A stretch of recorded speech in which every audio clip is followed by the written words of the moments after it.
My name is Harold Mason. I'm 74 years old, and for most of my life I've considered myself a man who could adapt to changes with a certain quiet stubbornness. I was never particularly quick to embrace new things, but I never rejected them either. If something was necessary, I would learn it in my own slow and steady way. That was true when my company replaced the old adding machines with early computers back in the 1980s.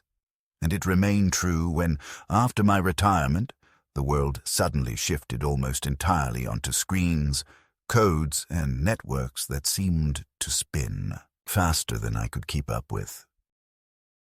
Since my wife Eleanor passed away 9 years ago, the house has been too silent, and though I had once promised her I would never let loneliness define me, I found myself more and more confined to this small home on the edge of Cedar Rapids, Iowa, with the same old kitchen table, the same faded curtains, and the same evening routine of heating soup, reading the newspaper, and falling asleep to the sound of the radio, humming the news.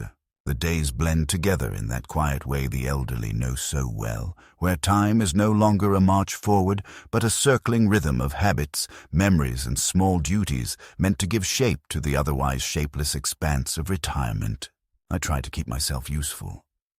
I mow the little patch of lawn when my knees allow it, shovel snow from the porch in winter, and keep Eleanor's rose bushes trimmed, though the flowers are less generous with me than they ever were with her. Sometimes neighbors wave from their driveways and I wave back, and occasionally I'm invited to the church's community breakfasts where old men like myself exchange polite words about arthritis, grandchildren, and the rising price of groceries. My daughter, Margaret, phones me about once a week, usually in a rush between work calls, her voice distracted but dutiful. She brings my grandson, Derek, around a handful of times each year, usually when she needs someone to look after him while she attends conferences or weekend meetings. Derek is 16 now, lanky and restless, forever with a phone in his hand, tapping and swiping with the speed of someone who was practically born inside the digital world. He reminds me of Margaret at that age, sharp-eyed, quick-tongued, impatient with everything slow or old.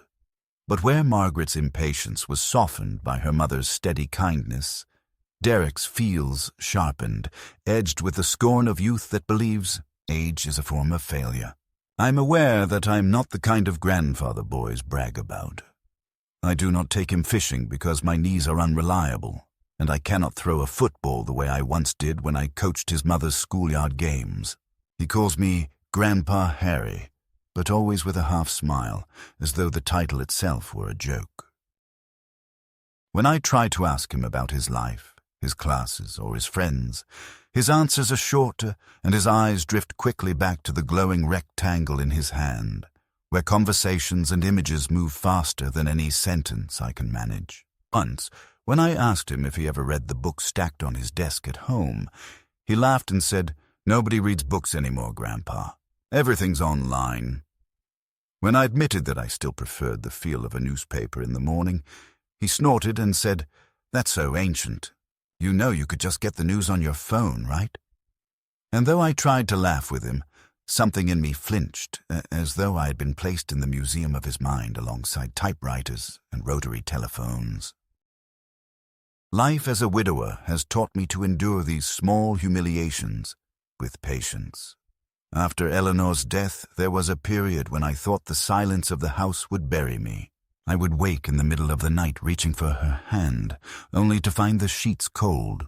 The radio programs I once enjoyed became unbearable, because they reminded me of evenings when we would sit together, she knitting while I worked crossword puzzles. I survived by creating rituals, by filling the day with repetitions that kept grief at bay. Morning coffee brewed in the pot she bought 30 years ago, oatmeal with a teaspoon of honey, a short walk down the block to pick up the mail even when there was nothing waiting but bills and advertisements. I thought perhaps Margaret and Derek would grow closer after her mother's passing, that grief would soften whatever distance had grown between us, but the opposite happened. Margaret threw herself into work, traveling more, calling less, and Derek, who was only 7 when Eleanor died, barely remembers her kindness, her warm laughter, her insistence that family must always look after each other. To him, I am just the old man at the edge of his schedule, a reluctant babysitter when convenient, someone to be tolerated but not admired. Still, I try. I make sure to have Derek's favorite sodas in the fridge when Margaret drops him off, though he never thanks me. I listen patiently when he talks about his projects, though I understand only half of what he means when he says he's trading digital coins or setting up an online store. I nod when he brags about the money he claims to make, though I suspect it is more illusion than reality. The truth is, I envy his confidence. At 16, to believe the world bends to your thumbs, that you can earn wealth and respect by pressing buttons, it must feel intoxicating. When I was his age, my father had me sweeping factory floors for 20 cents an hour, and I thought myself lucky. Times change, and perhaps it is natural for the young to dismiss the old as obsolete, but there is a cruelty in the speed of that dismissal that I feel more keenly with each visit. In my quieter moments, when I sit in the recliner by the window and watch the world move on without me, I wonder whether Derek will ever know the loneliness that creeps into old age. I wonder if he will one day look at his own hands, slowed by arthritis, and recall the days when they flew over screens with effortless speed. I wonder if he will remember that his grandfather once tried, clumsily and stubbornly, to keep up with him. Or perhaps he will only remember the punchline, "Grandpa can't even use Wi-Fi," and nothing else. That is the fear that coils inside me, that I will not be remembered as a man who worked 40 years to provide for his family, who stood by his wife through sickness and health, who endured the weight of solitude with dignity, but only as the butt of a teenager's joke about technology. This, then, is the stage of my life when the story begins. An old man in a quiet house, with a heart still heavy from absence, a family grown distant, and a grandson who looks at him not with admiration or affection, but with the sneer of superiority. It is a house where silence presses against the walls, where the past lingers in photographs and empty chairs, and where each day begins with the stubborn determination to hold on to dignity in the face of invisibility. I do not know yet how much that determination will be tested, or how deep the wound of mockery will cut, but I feel already that something is shifting in the stillness, some gathering storm that will force me out of resignation and into a confrontation I never sought but can no longer avoid. It was on one of those early summer evenings when the air was heavy with the smell of cut grass and the sound of children riding bicycles in the street that the moment which changed the rhythm of my quiet life occurred, though at first it seemed nothing more than another routine dinner with Margaret and Derek, a family gathering to which I had clung with the naive hope that it might remind us all of who we were supposed to be to each other. Margaret had called the day before, her tone brisk as usual, telling me she and Derek would stop by after his baseball practice, and I had busied myself all morning preparing a roast in Eleanor's old pot, peeling carrots and potatoes with hands, slower than they once were, setting the table with the good china because I still cling to the belief that family meals deserve a certain dignity no matter how rare they have become. I even polished the silverware, an act that felt ceremonial, a way of summoning Eleanor's spirit into the room as though she might sit with us again if everything looked just right. By the time Margaret's car pulled into the driveway, the house smelled rich with garlic and thyme, and I had smoothed my shirt, brushed the crumbs from my trousers, and told myself that perhaps this evening would not dissolve into the usual quick meal, distracted chatter, and hurried goodbyes. Derek came in first, tall and restless, his baseball cap tilted back on his head, his phone already in his hand before he had crossed the threshold. He barely glanced at me as he mumbled a hello, his eyes fixed on the screen where some video blared loudly enough for me to catch fragments of crude laughter and rapid voices. Margaret followed, balancing a briefcase and her purse, giving me a quick peck on the cheek before setting her things down with the sigh of a woman who carries the weight of both work and motherhood like an endless burden. I tried not to notice the way her eyes flicked to the clock as though she were already calculating how soon she might leave.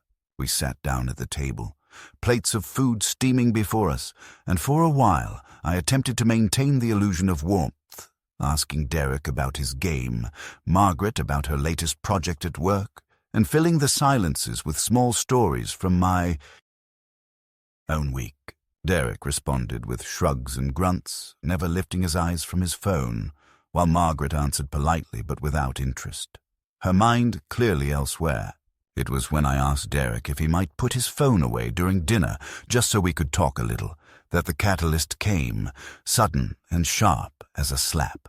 He looked at me, his eyes filled with that exasperated superiority only the young can wield, and he said, loud enough for his mother to hear, but with his gaze locked on me as though challenging me, "Grandpa, you can't even use Wi-Fi." What could we possibly talk about? The words fell into the room with a thud heavier than their simplicity suggested. Margaret gave a nervous laugh, muttered something about teenagers and their mouths, but she did not correct him. She did not scold him. She did not come to my defense. Derek leaned back in his chair with a smirk, proud of his cleverness, and for a moment I could not speak, my throat tightening as if the air itself had been stolen. I thought of all the nights Eleanor and I had sat at this very table, her hands folded neatly as she asked about my day, her eyes shining with the simple respect of partnership, and how far away that feeling seemed now. To be mocked by one's own flesh and blood, to be reduced to a punchline in front of one's daughter who should have remembered better, who should have defended me, was a humiliation that cut deeper than any insult from a stranger. I managed to clear my throat and say softly, "I may not know much about Wi-Fi, but I know about life, Derek." He rolled his eyes and muttered, "Yeah, sure," before turning back to his phone, dismissing me completely. The rest of the dinner passed in strained silence, broken only by the clink of forks and the occasional beep of Derek's notifications. Margaret tried once or twice to redirect the conversation, but it was half-hearted, and I could feel her unease growing as if she feared that addressing the disrespect would prolong the evening rather than heal it. When the plates were cleared, she gathered her things quickly, thanking me for the meal with a perfunctory kiss on the cheek, her mind already moving to her next task. Derek brushed past me on his way to the door, earbuds already in place, his world sealed away from mine, and I stood in the quiet kitchen, staring at the dishes stacked in the sink, wondering at what point the bond of family had become so brittle that a boy could mock his grandfather in his own house without consequence. That night I could not sleep. I lay in bed listening to the old clock tick on the wall, each second like a drop of water wearing down stone, and the words replayed in my mind with cruel persistence. "You can't even use Wi-Fi." It was not just a joke. It was a verdict, a declaration that I no longer belonged to the world as it was now shaped, that my value was measured by technology I had not mastered, that I was obsolete, a relic to be pitied or ridiculed, but never respected. I thought of Eleanor, of how she would have bristled at such insolence, how she would have defended me with the quiet authority only she possessed, and the absence of her voice in that moment of humiliation felt like a second loss, layered upon the first. The next morning, I found myself standing in front of the dusty laptop Margaret had once bought me years ago, a machine I'd rarely used except to occasionally look at photographs she sent, or to watch the occasional video she insisted would amuse me. My hands trembled slightly as I opened it, the screen glowing to life, demanding passwords and updates I could barely remember. I sat there for hours, determined and humiliated at once, clicking through menus, trying to connect to the very Wi-Fi I had been mocked for not understanding. The process was maddening, and more than once I nearly closed the lid in defeat, but each time Derek's smirk flashed in my mind, each time I heard again the dismissive tone of his voice, and I forced myself to continue, to press on, until at last the little bars on the corner of the screen glowed strong and steady. I had connected, and though it was a small victory, it felt like reclaiming a piece of dignity that had been stripped from me. It would have been easy to dismiss the moment as just another episode in the long friction between generations, to tell myself that all teenagers mock their elders, that all families carry these little wounds. But something in me shifted that night. Perhaps it was the weight of accumulated neglect, years of feeling like an afterthought in my daughter's life. Or perhaps it was simply the loneliness of an old man who had endured too many quiet dinners alone. Whatever the reason, Derek's words did not fade as so many others had. They lodged in me like a splinter, festering, demanding action. I realized that if I allowed myself to remain the butt of such jokes, if I accepted the role of the obsolete fool, then I would spend the rest of my days shrinking into that silence until nothing of Harold Mason remained but a forgotten name in a dusty family album.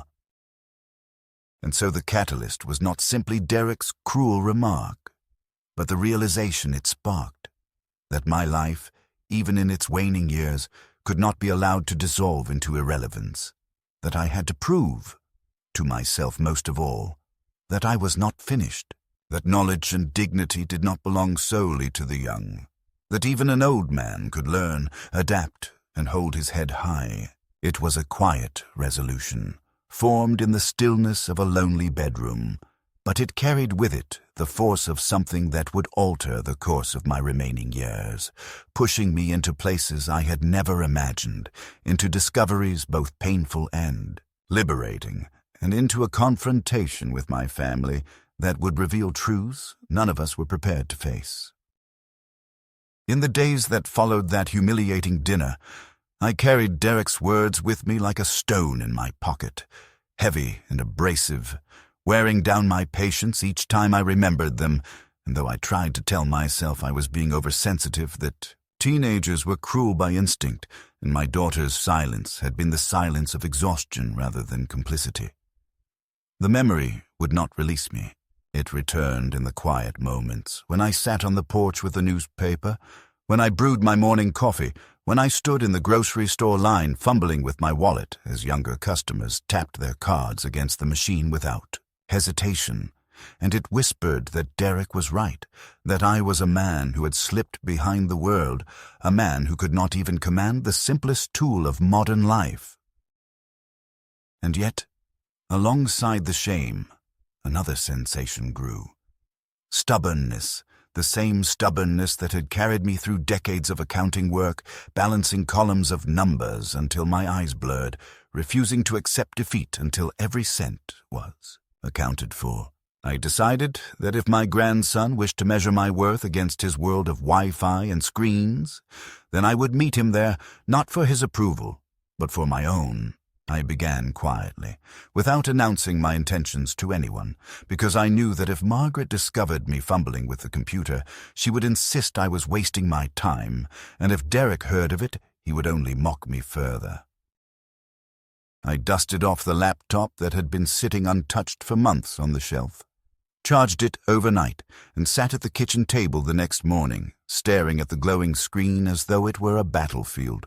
The machine demanded updates, accounts, and passwords I barely remembered, but I persevered, digging through old notebooks where Eleanor and I had scribbled reminders in cramped handwriting, finding scraps of paper tucked into cookbooks with codes, written in faded ink, piecing together the fragments of my forgotten digital life.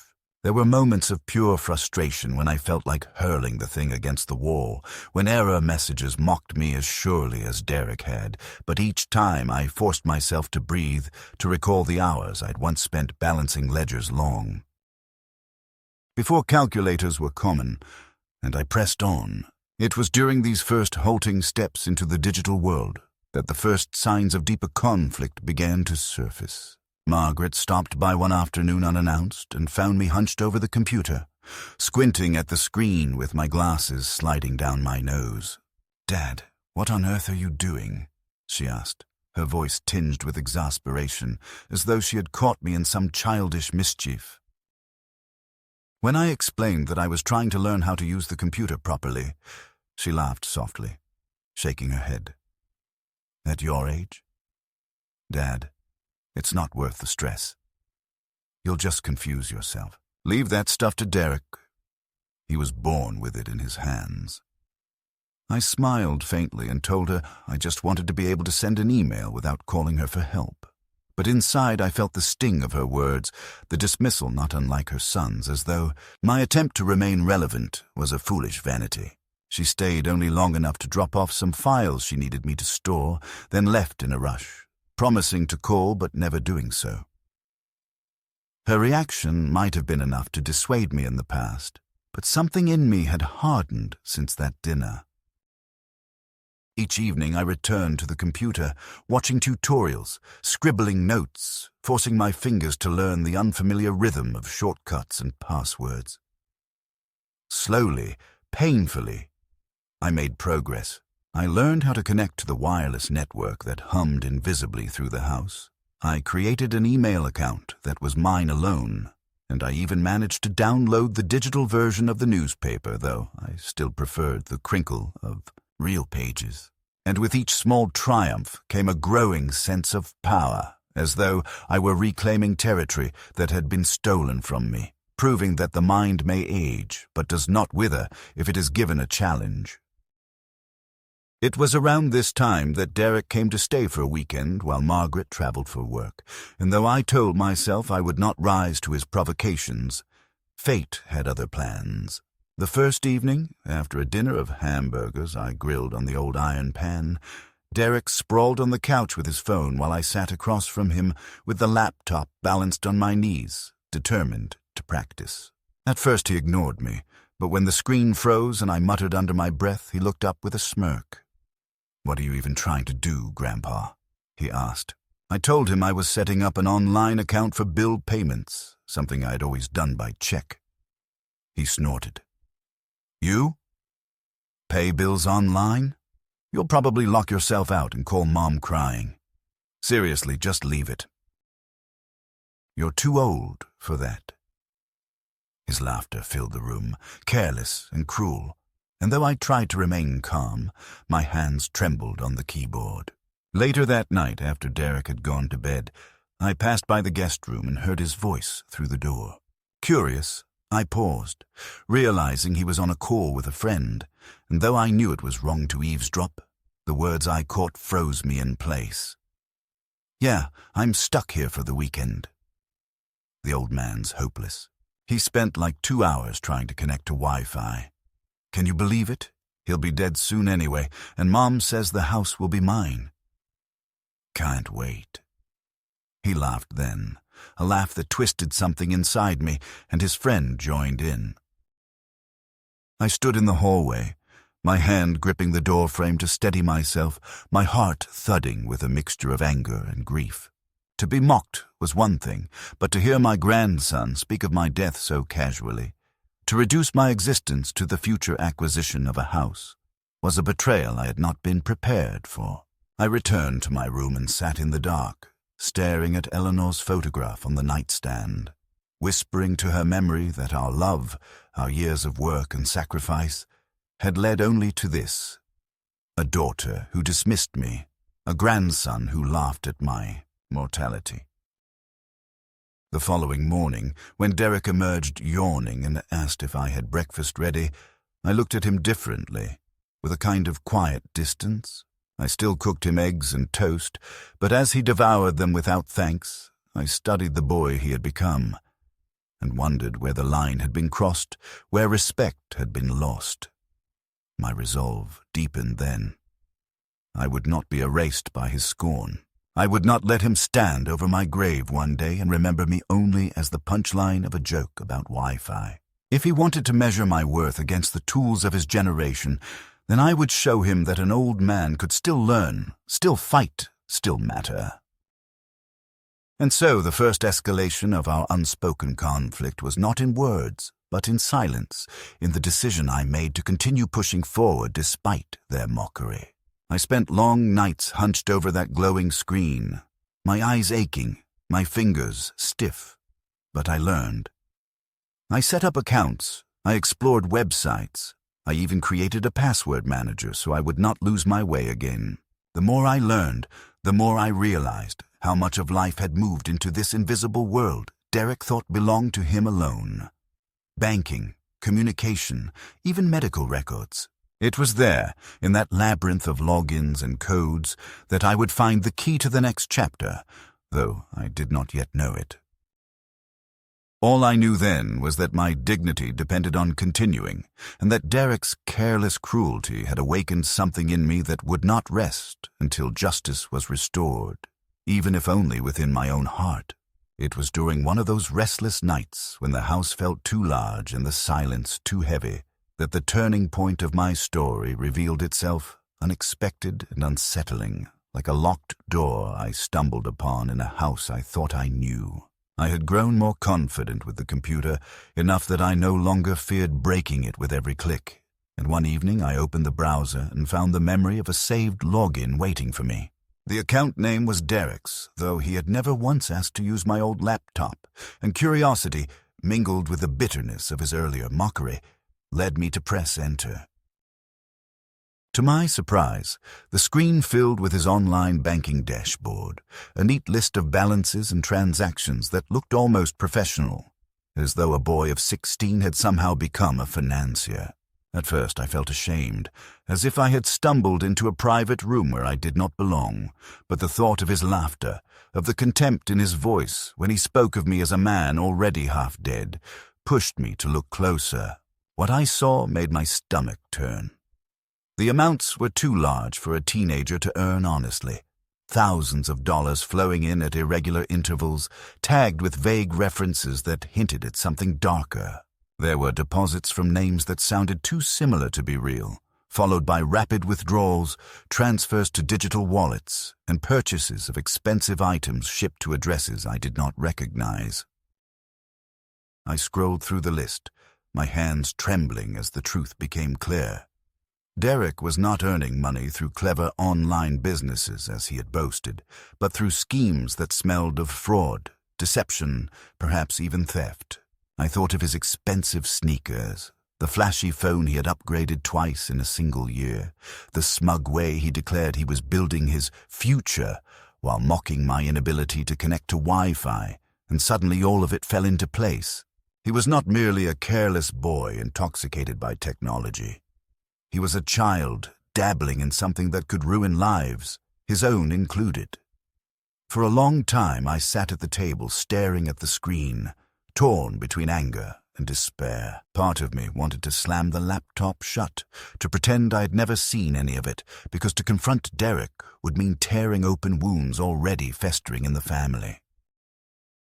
Margaret would deny it, or worse, defend him, accusing me of exaggeration or misunderstanding, as she always had when I tried to point out his arrogance. Yet another part of me, the part that had spent decades safeguarding other people's money in meticulous ledgers, could not ignore the crime unfolding in front of me. I knew too well what fraud looked like. The subtle disguises in transaction notes, the deliberate scattering of amounts meant to avoid detection, and I knew that one day soon the bank or the authorities would notice. And when they did, it would not be me or Margaret who suffered the consequences, but Derek himself. I rose from the table and paced the kitchen, the floorboards creaking beneath my feet. Eleanor's photograph on the wall watching me with the same calm patience she had always carried. What would she have done, I wondered, faced with the knowledge that her grandson was not only disrespectful, but dishonest? She would not have stayed silent. She would have insisted that truth, however painful, was better than lies. And yet the thought of Margaret's face, tight with disappointment, her words sharp with accusation, made me hesitate. For years, she had looked at me as though I were a burden she could not quite abandon, and if I accused her son, she might very well sever what thin thread of connection remained between us. But the turning point was not whether I would act. I knew, deep down, that I could not allow fraud to continue under my roof, even indirectly. The real turning point was the recognition of what Derek's mockery had truly meant. It was not just youthful arrogance. It was projection, a shield of superiority to hide the rot beneath because he, the boy who mocked me for being unable to use Wi-Fi, was using that same Wi-Fi not to build, but to steal, not to create, but to deceive. The hypocrisy struck me like a revelation, and suddenly his laughter, his contempt, his casual words about inheriting my house, all seemed less like youthful ignorance and more like the arrogance of someone convinced he was untouchable, that rules were for others, not for him. I spent the rest of the night gathering what I could. I printed transaction histories, took screenshots, wrote down account numbers, my hands steady with the calm of an old man who has balanced many ledgers and knows how to preserve evidence. Each page I stacked on the table felt like another stone in a wall I was building, a defense not only for myself, but for Derek, though he would never see it that way. By the time dawn broke and the first birds began to sing, I knew there would be no going back. I had crossed into knowledge that demanded action, knowledge that would transform our strained family into something even more fractured, perhaps irreparably. When Margaret called later that day, her voice rushed as always, asking if I could watch Derek the following weekend. I found myself pausing before answering.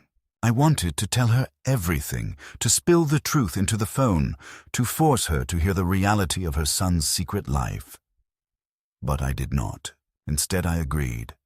My voice calm, and when I hung up the phone, I realized why. The time for words was not yet here. The time for confrontation would come soon, but it had to be done face to face, with proof laid bare, with no room for denial. And so, I waited, carrying the weight of my discovery in silence, knowing that the boy who had laughed at me for not understanding Wi-Fi had no idea that his grandfather now held the key to unraveling his carefully constructed illusions.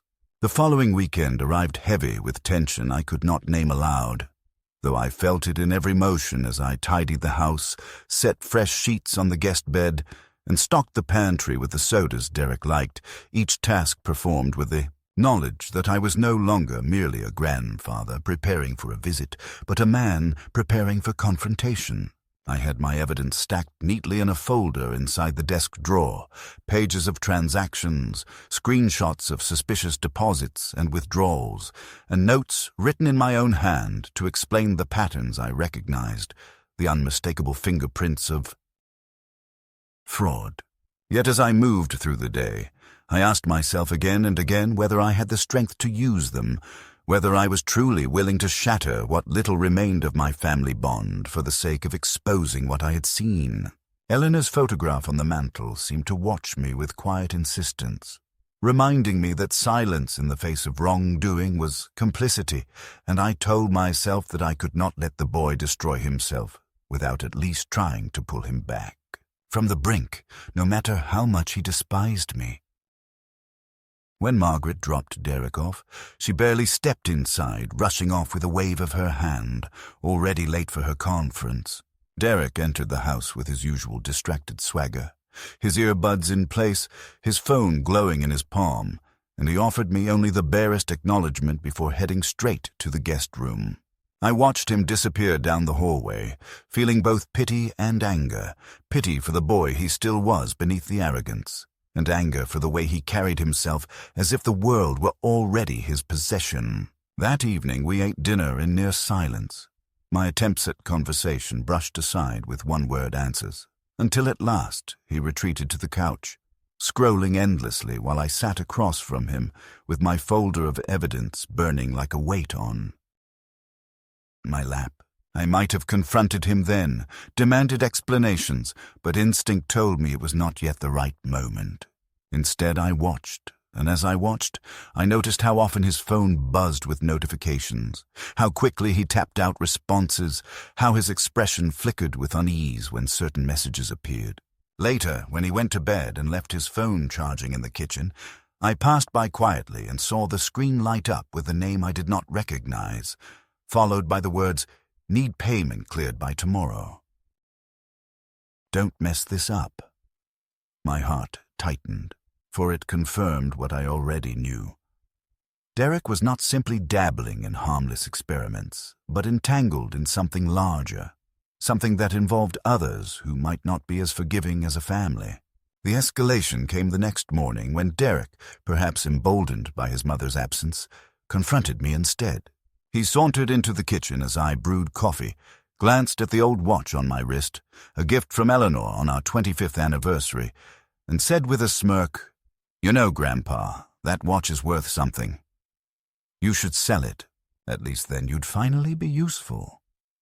The words struck me like a blow, not only for their cruelty but for the sheer audacity of suggesting I part with the last tangible memory of my wife, the one object I'd promised myself would remain with me.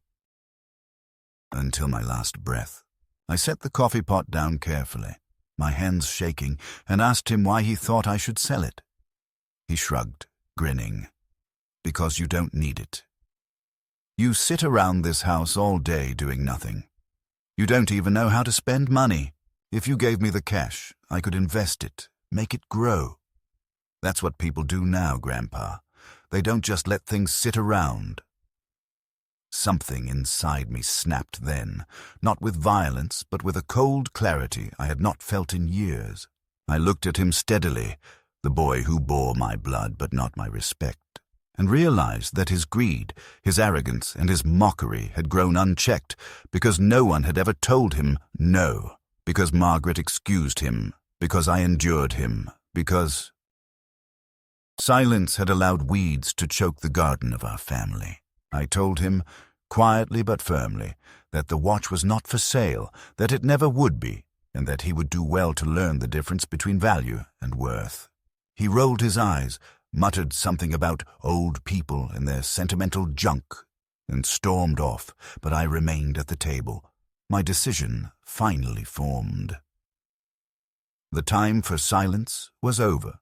That afternoon, I waited until he was absorbed in his phone, then called him into the kitchen.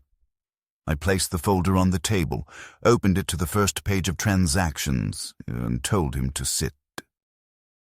At first he smirked, assuming I was about to bore him with some lesson about budgeting, but as his eyes fell on the pages, the smirk faltered.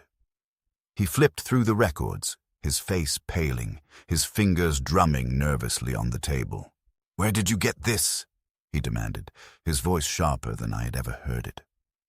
I told him the truth, that his login had been saved on my computer, that curiosity had led me to look, and that what I found had left me no choice but to act. He stood abruptly, his chair scraping against the floor, and accused me of invading his privacy, of not understanding, of trying to ruin his life. I listened calmly, letting his anger wash over me, and when he was finished, I told him that privacy ended where crime began, that he might be my grandson, but I would not protect him from the consequences of fraud.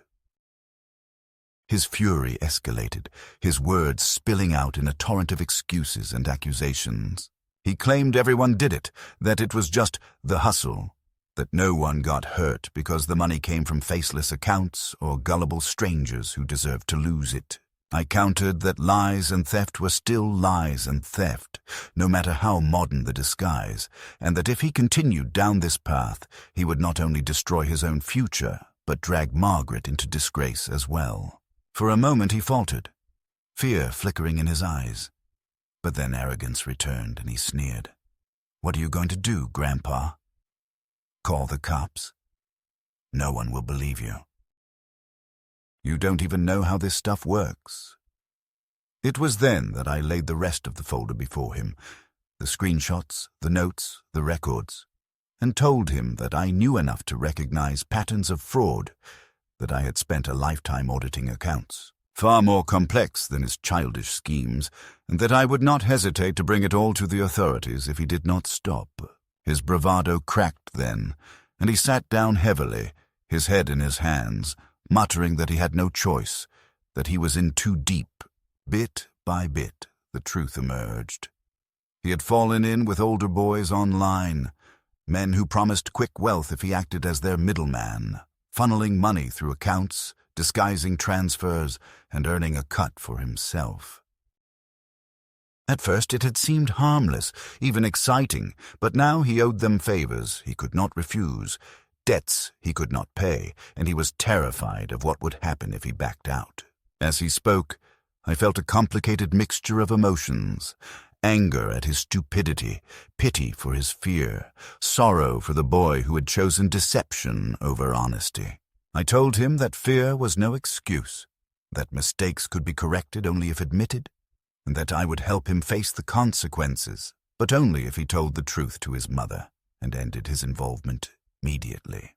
He shook his head, insisting Margaret would never forgive him, that she would believe he was just a boy experimenting, and that if I told her, she would cut me out completely. I told him it was not my forgiveness he should fear losing, but his own future, and that the longer he delayed, the worse it would become. The escalation deepened that night when Margaret called to check in. Derek begged me not to tell her, his eyes wide with desperation, but I heard Eleanor's voice in my memory, reminding me that enabling a lie was the same as telling one. I nearly spoke the truth into the phone. But once again I held back, not because I doubted myself, but because I knew the time had not yet come. Margaret would defend him blindly if I simply accused him without proof, but if I confronted them together, with Derek present and the evidence undeniable, there would be no escape. So I told her only that Derek was fine, that we had spent the evening quietly, and when I hung up I saw both relief and resentment on his face. We spent the next day in uneasy silence, Derek alternating between sulking in his room and glancing nervously at me as if waiting for the hammer to fall. I could feel the distance between us stretching taut, ready to snap, and I knew that the second escalation of our conflict had moved us beyond repair. There was no returning to the days of polite pretense, no more pretending that we were simply a normal family with generational misunderstandings. The truth was now a living thing between us, demanding to be spoken, and when it was, it would either destroy us or free us, perhaps both. By the time Margaret returned to collect him, my decision was firm. I would not allow Derek's secret to remain hidden. The boy who mocked me for not understanding Wi-Fi had built his world on lies through that very network, and I, the man he dismissed as obsolete, now held the power to expose him.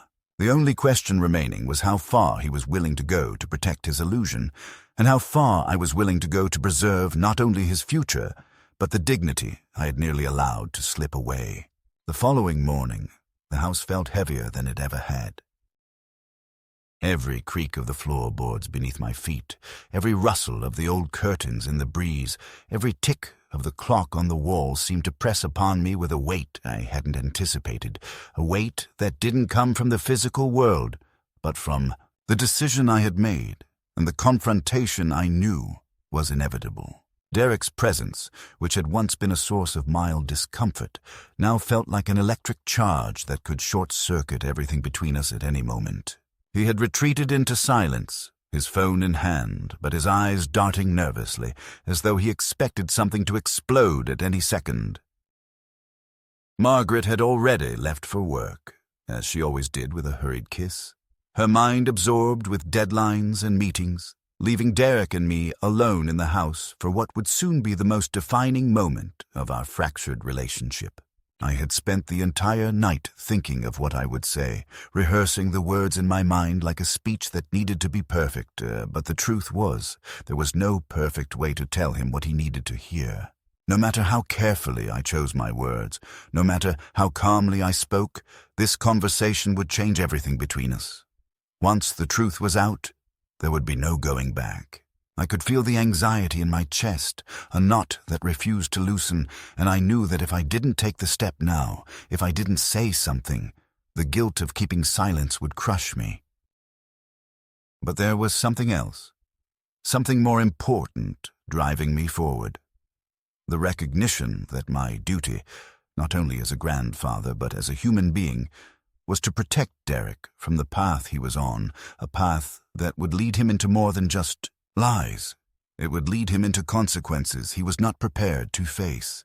Consequences that would ruin him and everyone around him. I called him into the living room, my voice steady, though the nerves threatened to betray me. Derek came reluctantly, his shoulders hunched as if bracing himself for an argument he knew was coming but didn't understand. He had no idea that the quiet tension of the past few days had been building toward this moment. a moment I had been preparing for in secret, even though I knew it might shatter the very foundation of what little connection we had left. "Sit down, Derek," I said, my voice softer than I intended. As I gestured to the armchair opposite me, he slumped into it, still clutching his phone, clearly expecting yet another lecture about his behavior or his phone habits, something I had done countless times before, without effect. But today, the conversation was not going to be about his manners or his use of Wi-Fi. It was going to be about something far deeper, something he could no longer brush off as an old man's ramblings. "Do you remember when you mocked me for not understanding how to use the internet?" I asked, trying to ease into the conversation, to frame it gently before the truth overwhelmed him. He nodded, his face unreadable. "You said I was too old, that I couldn't even figure out how to use Wi-Fi." Derek shifted uncomfortably in his seat, clearly wanting to dismiss it, but I pressed on, speaking slowly, deliberately, because I knew that this conversation, this revelation, could only be understood in its entirety if I made him face it head-on. "You were right in a way. I didn't understand it at first. But I do now, Derek. I understand it better than you think, and what I've learned is something I wish I didn't know." His eyes flickered with a hint of confusion, and for a moment I wondered if he truly didn't grasp where this was heading, or if he was simply trying to avoid it.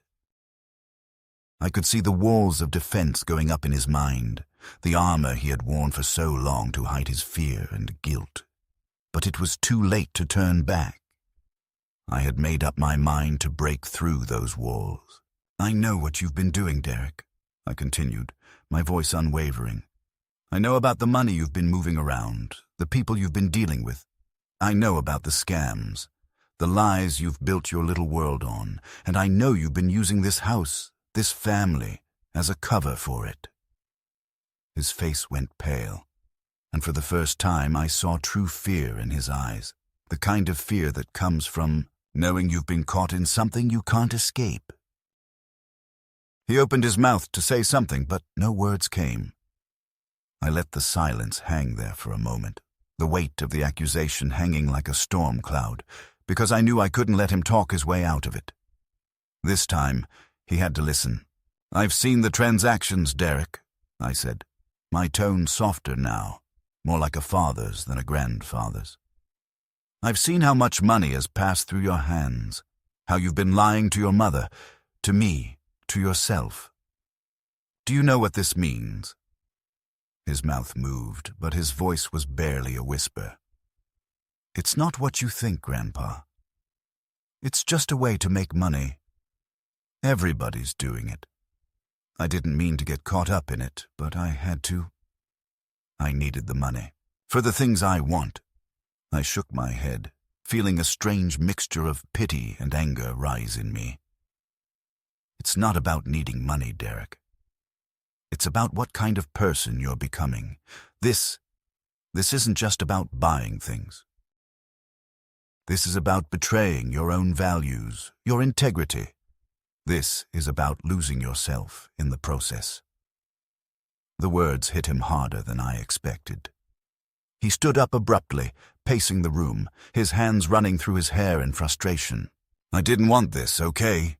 he yelled, suddenly breaking down, his voice cracking with the weight of his emotions.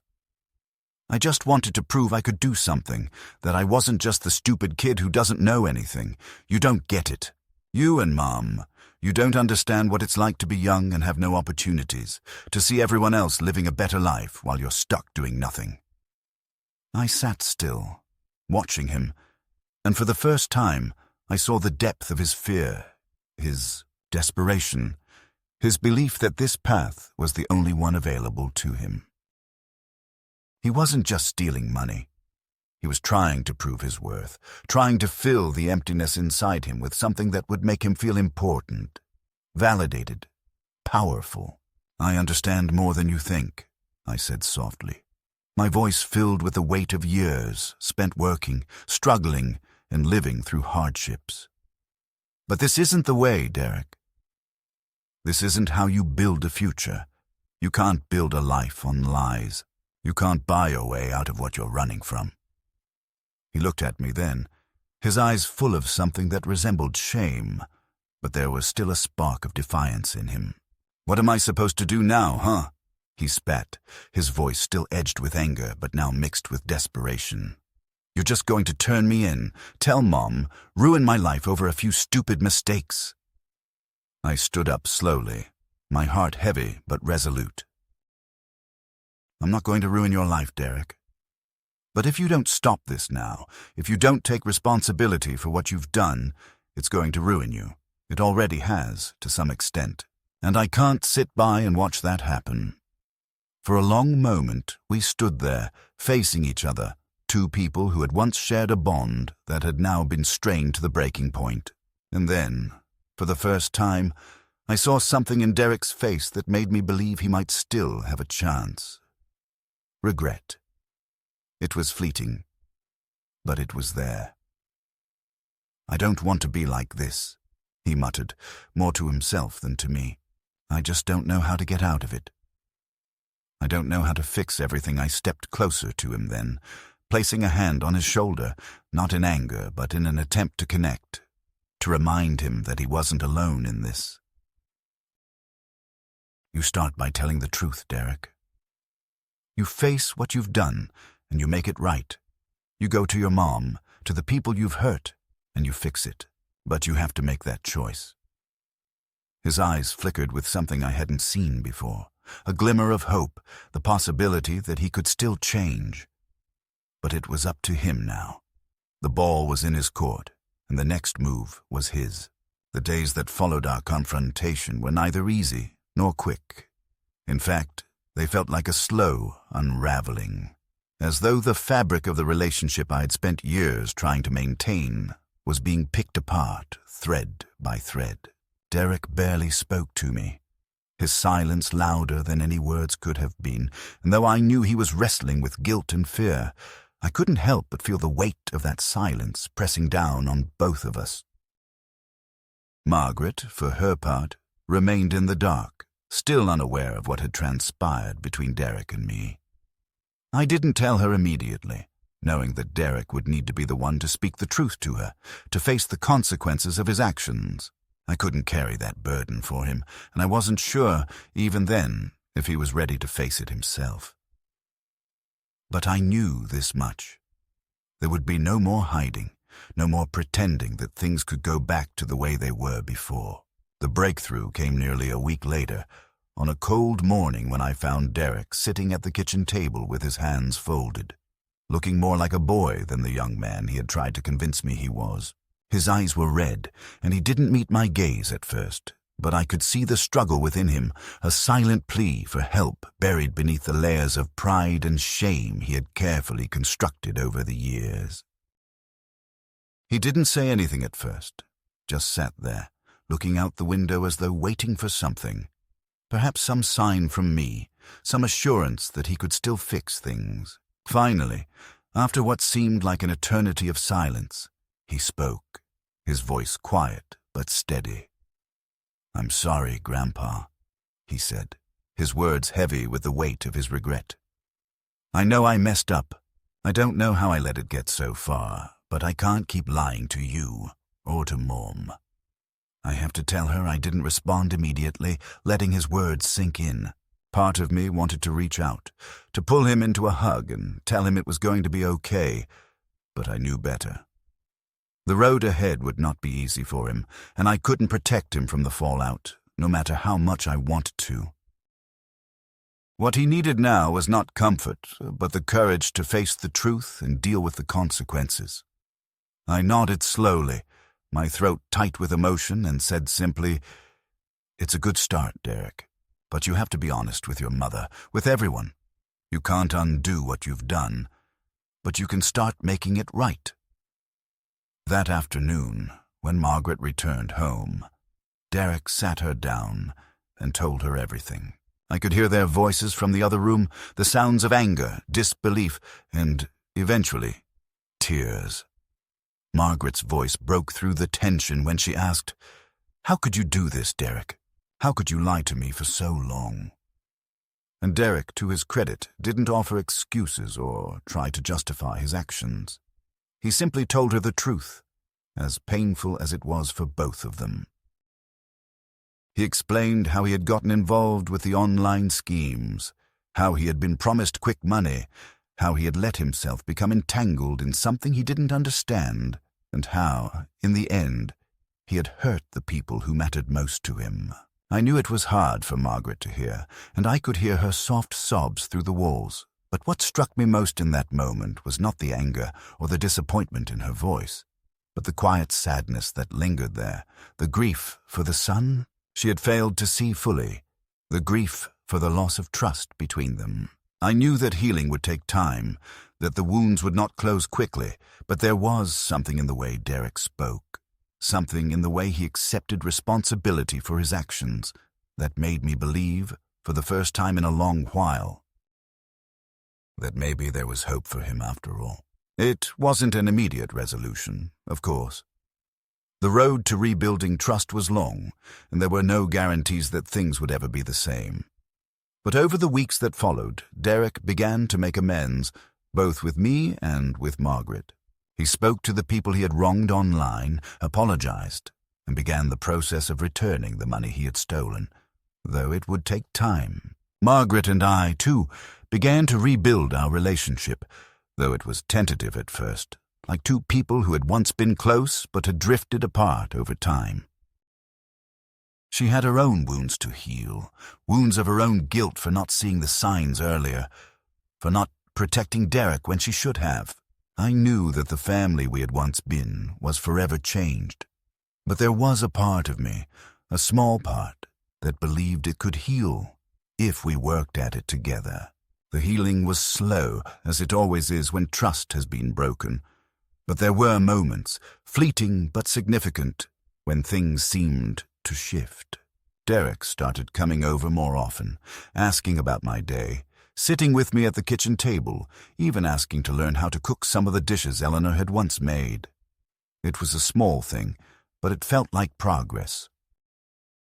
And when Margaret finally allowed herself to sit with me and talk about the past, about everything we had lost and everything we still had, I realized how far we had come. I had no illusions that we would ever return to the way things were before Derek's mistakes, but I had come to understand that some things could never be restored to their former state. What mattered now was that we were trying, that we were no longer living in silence, that we were no longer allowing our fears to keep us from facing the truth. One afternoon, not long after everything had begun to settle, Derek and I sat in the living room together, the same way we had before all of this had begun. The silence between us wasn't uncomfortable anymore. It was simply a quiet understanding, a mutual respect that had slowly, painstakingly been rebuilt.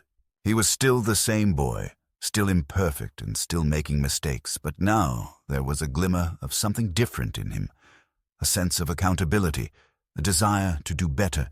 He looked at me with a quiet sincerity and said, "Thanks for not giving up on me, Grandpa.